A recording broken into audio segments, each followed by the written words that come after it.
And welcome to another episode of Experts Speak. I'm Michael DeLon. Today I am talking with Carl Ficks. Carl, by the way, thanks for squeezing me in and having a conversation with me today, man. Oh, thank you so much, Michael, for having me. It's an honor to be on your podcast. Well, thank you. It's going to be really fun to chat, Carl. Well, you've got quite the background. So Carl was an attorney for a long time, trial attorney. He started another company now, No Surrender.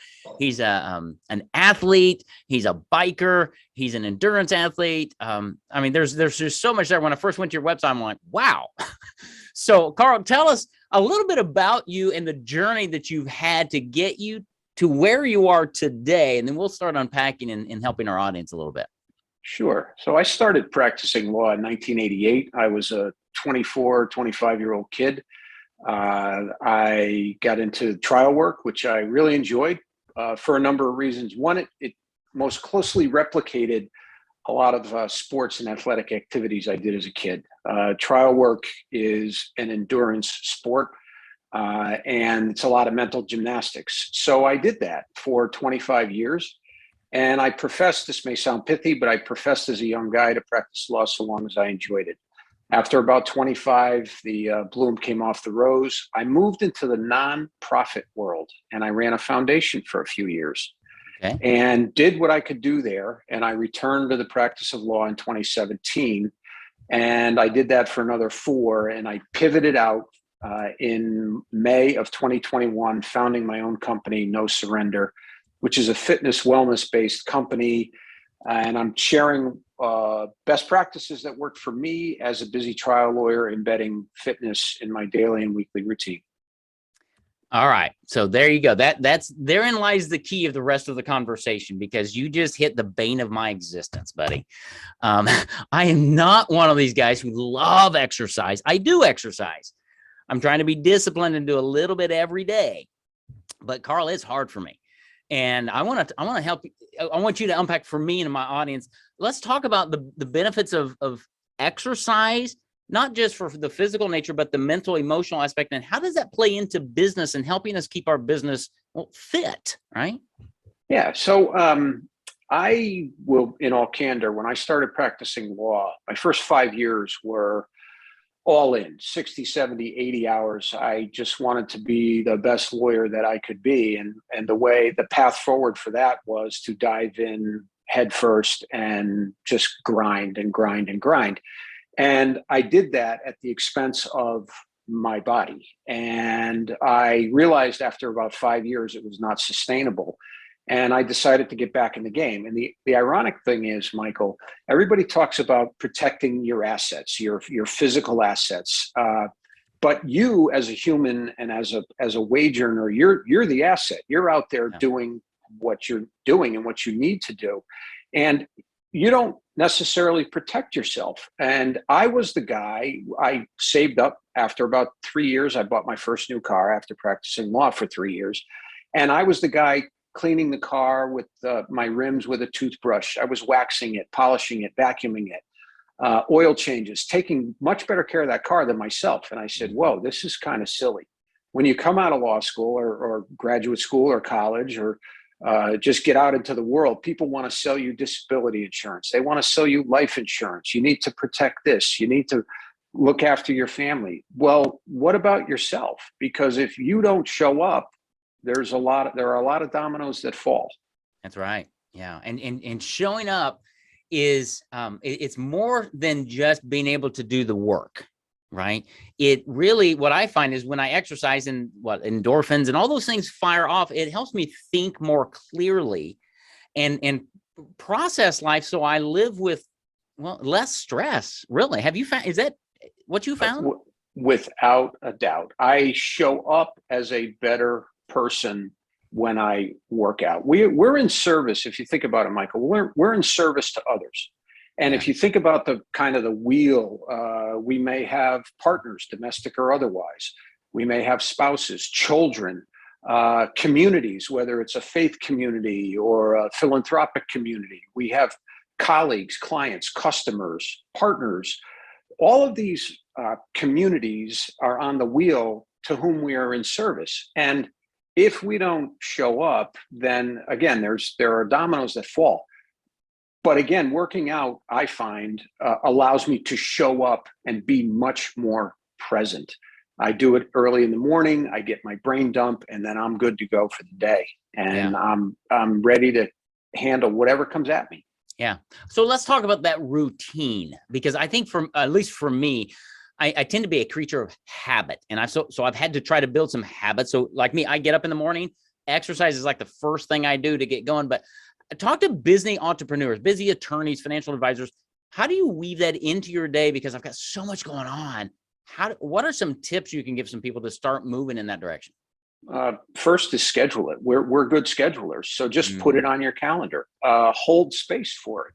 It should be sacred. Might be a little dramatic, but it should be space that is important, because I'm just going to digress for a minute. I look at self-care as a gift to others, because when I'm taking care of myself, again, I show up, and therefore it's a gift. Like, I am present. I am listening intently. I am part of your world.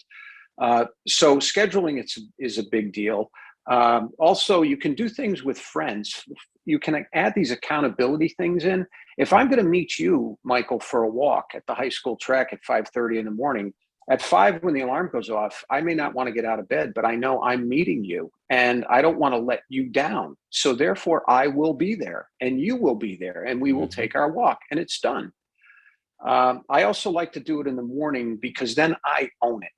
It is mine, and nobody can take it from me. I laugh about the 3 C's, I called it when I was practicing: clients, colleagues, and court. You can go into work with a punch list. I'm going to do 1 through 5 today. You can get through number 1, and you're cranking, and all of a sudden a client calls who's in distress, and you must respond. Or a colleague calls, and he or she may be in distress, may have a family emergency and needs help, so you must respond. Or the court calls and says, hey, Attorney Ficks, we want you in chambers at 10 o'clock for a conference. And there goes your day. So I found in the mornings, and I still find, you own it. You bank it. 7 in the morning, it's done, and you're ready to go. And again, whatever comes at you, comes at you. Yeah. Yeah. And that's really, really good, because I do exercise in the morning. I do Bible study in the morning. I find that's my time that really I'm not getting emails and texts and calls and things at that hour, those hours of the days. Right. And you're right. It really sets you on a good trajectory. Here's something that I found, though. For me to be able to get up at 5:30 in the morning to get my morning started, I've got to go to bed at a reasonable time. That's a big deal. And actually, there's a whole science out there about bedtime and sleep. And there are some things you can do. You can hold space, or you can set it. I'm not going to go to bed before time, but then set that time, and then try to land your plane right in there at, say 10 o'clock, and you're good. Put your devices away, watch alcohol and caffeine intake, do a gratitude journal. What went well today and why? Things like that can kind of ease you into a fairly good night's sleep, allowing you to get up and get at it early in the morning. And be ready. Yeah. And I had to program my brain going to bed at night, instead of saying, I have to exercise in the morning. I changed that one phrase to go, I get to exercise in the morning. And then when I'd first wake up in the morning, I say, I get to exercise this morning. And it was that little phrase changed it from a negative, I got to go exercise too. No, this is good, because I'm learning that, I'm 55, Carl. I've got young kids still. I'm trying to make sure I have good health for many years, so I'm around for my grandkids. Understood. That starts today and every day. It does. And, I've said before, my wife and I made a conscious choice to have children. We were blessed with 2 girls, 21 and 17 right now.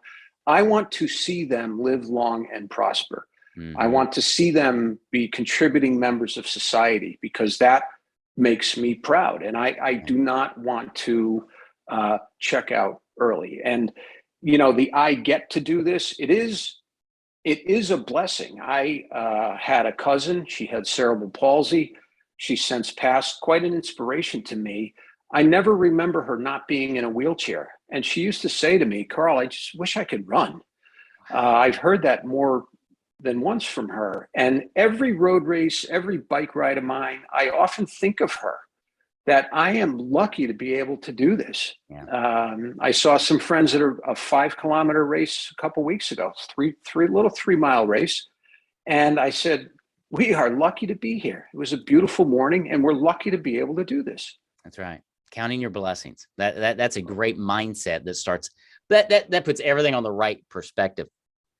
So let's talk about how do you work with business owners who are, I mean, we're entrepreneurs, we're busy, we got lots going on. How do you help business owners get themselves in shape, get their teams back in shape and fitness? Talk a little bit about that. Sure. So I have a program where I would come in and speak to business owners, insurance companies, law firms, and I share simple, actionable strategies on how to, if you were in the fitness game and you faded, I can get you back in the game, or if you weren't and you want to get started, we can do that. Again, simple, actionable steps. We don't have to come out of the gates and summit Mount Everest. Right. We do not. It's not recommended. But there are things that we can do to make the teams out there again more productive. And I'll give you an example. So at my firm, we had I'll call it a gaggle of associates that around 1 or 2 in the afternoon would go out to Starbucks, and they would want that caffeine boost. That might be a 1-hour swing, 1 to 2 plus or minus. And so you say, well, they're too busy to work out. If you devote a half hour in the morning, you may not need that caffeine boost in the afternoon. So you allot a half hour in the morning against the 1 hour you burn in the afternoon. You're still net up. You're up 30 minutes. Yep. One day, one lawyer. Do the math. And law firms, for better or for worse, are not-for-profit businesses. Right. So I found, again, that when I would work out, I would simply be more productive, bottom line. And there's that productivity thing where, again, you don't want to lose your team in the afternoon because they're slothful or they need the caffeine boost. And those are the things that I share. That's good. I was at one of the financial organizations we work with, and I came in at 11 o'clock to meet everybody. And I noticed the principals were in kind of shorts, which was a little weird. And a lot of the other guys were shutting things down. And I heard them say, hey, no, we're all going to the gym. We do this twice a week together. And that's what's hitting me. Instead of saying, why don't you build a culture in your workplace to go, yeah, we're all going to do something together on a regular basis, maybe in that mid-afternoon post-lunch thing or something, because it builds that accountability, but there's camaraderie there too, right? Oh, without a doubt. I spoke 10 days ago, plus or minus, to a law firm out in LA. It was a Friday. It was 12:30 their time, 3:30 my time. I got on the call right before with the contact at the firm, and she said, oh, yesterday we shut down at 3 and 60 of us went to see the Top Gun sequel as a firm. And I said, that's phenomenal. That's great esprit de corps. And then I was thinking, wow, I'm following on the heels of Top Gun. How am I going to do this? So I weaved a few things. And I'll tell you this, Michael, it was actually a good thread to pull on, because Tom Cruise is early 60s, and the stuff he does in that movie is not by mistake. It's intentional. It's no different than one of my favorite examples, Mick Jagger. Mm-hmm. Next month, Mick Jagger will be 79 years old. He runs 12 miles per concert. Really? Mick Jagger runs 12 miles per concert. That's not by mistake. So there's a guy who lives with purpose and intentionally maintains a fitness level so he can deliver these gifts to Rolling Stone fans around the world. Mm-hmm. He keeps showing up night after night. And he said, we will never have a farewell tour. They will just keep going. I mean, they lost Charlie Watts, but the other 3 are still going. That's crazy. So yeah, I think the firms can do that. They can build teamwork around this. And again, this does not have, you don't have to run a marathon. You don't have to summit Mount Everest. Yeah, it doesn't. Yeah, it's interesting because when I've got a friend of mine who loves, working out, and he works out, 45 minutes a day and all this. And I'm like, okay, that's just too much for me. I have found like elastic bands that I can do in 15 minutes a day. I'm of the thing, scripture says that. I love this. I love scripture. Physical value is of some value. Scripture says it. So it is of some value, but it's not of the ultimate value. So I looked at my life and said, what can I do consistently? And for me, in a relatively short period of time, for me, 10 to 15 minutes every day, 5 to 6 days a week is awesome. I feel much better. My weight is down. I'm there. I don't have to go 45 minutes and do all that. You don't have, so it's okay if you do. That's correct. But just like you're saying, go ahead. There are road warriors out there that, we're getting back, we're traveling more. People have layovers in airports. I'm a big fan. If I have a layover, let's start walking. And a lot of the airports will have signs pointing various distances. So just grab that time. And some folks have Peloton. Peloton became wildly popular during the pandemic. If you go and look at a Peloton, they have 15-minute rides. Yeah. They have 20-minute rides. Peloton clearly recognizes that may be the only time that people can give, and that's okay. Yep. 15 is much better than 0. That's right. Yeah. So, you can, there are great 20 or 30-minute workouts that you can do without busting the bank and without, really disrupting your life. And it will enhance the value of your life. It really does. And honestly, the value of your bank account, because like you said, when you show up as an entrepreneur and you've got a clear mind, you feel a lot better, you hit your day and you're ready to go, and you're more agile, I think, to be able to take those curveballs that come at you that you were mentioning earlier. When something happens, you go, okay, I can deal with this, because you're in a better space, because Correct. You're feeling fit, well, and it plays out into all of life. So many times we chase that almighty dollar, but what we forget is that money's great, but if you don't have your health, it doesn't matter how much money you have. I'd rather have my health. I like to have health and money. How about that? But don't neglect your health. And it doesn't take 8 hours a day. It takes 15, 30 minutes a day. It takes consistency, whatever time period you choose to put into it, right? Well said. The title of my program is Wellness for Wealth.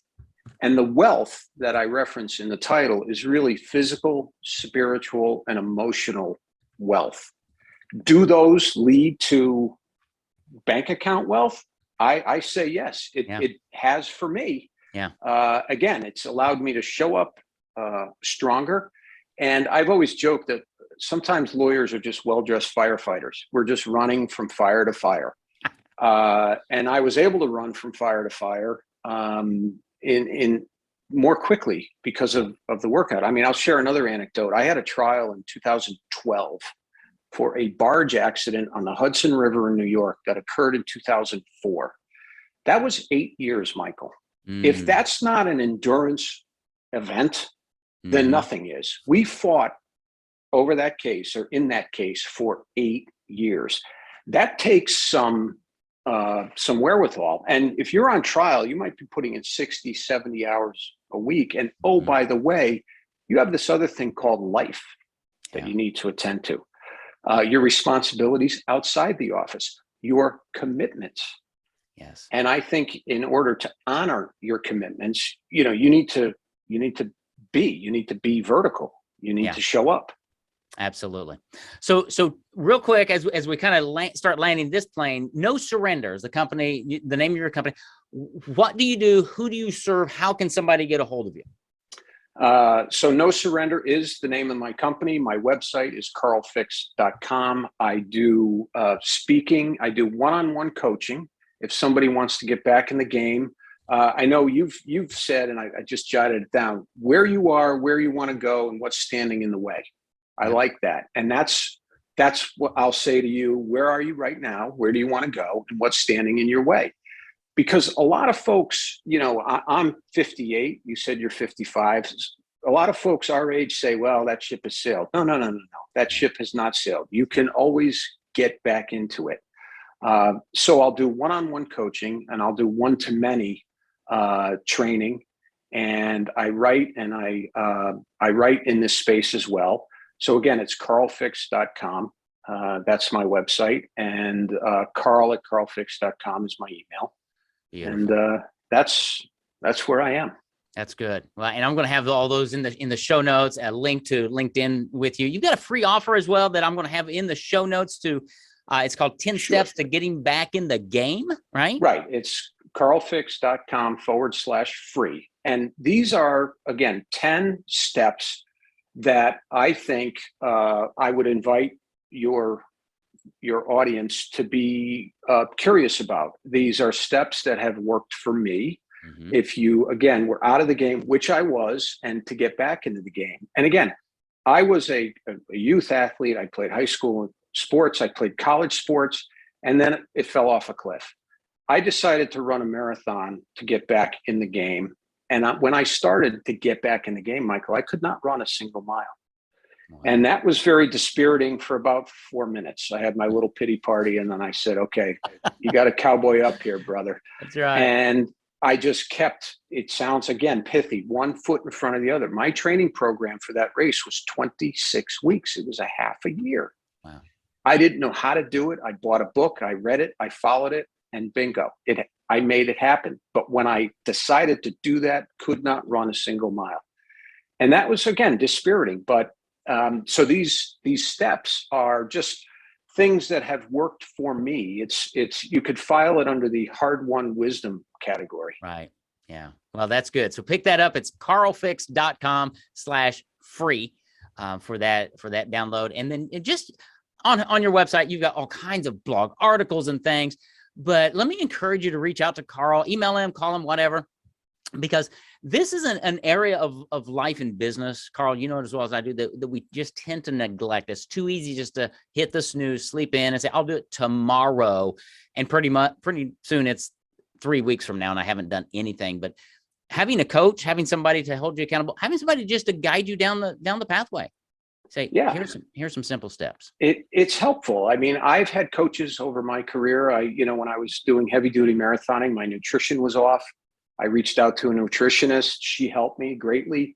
I wanted to 10 years ago change up my training. I reached out to an endurance athlete. He led me down the CrossFit path, which was phenomenal. I got great benefits. So, I knew what I didn't know. So I reached out for help, and I got it.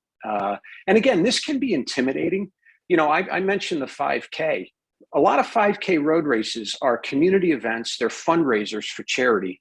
And they'll set course limits of 80 to 81 minutes, 80 to 85 minutes. It's 27 plus or minus minutes per mile. Folks can walk those. I've been to those. You got people pushing strollers, walking dogs, on skateboards, family events.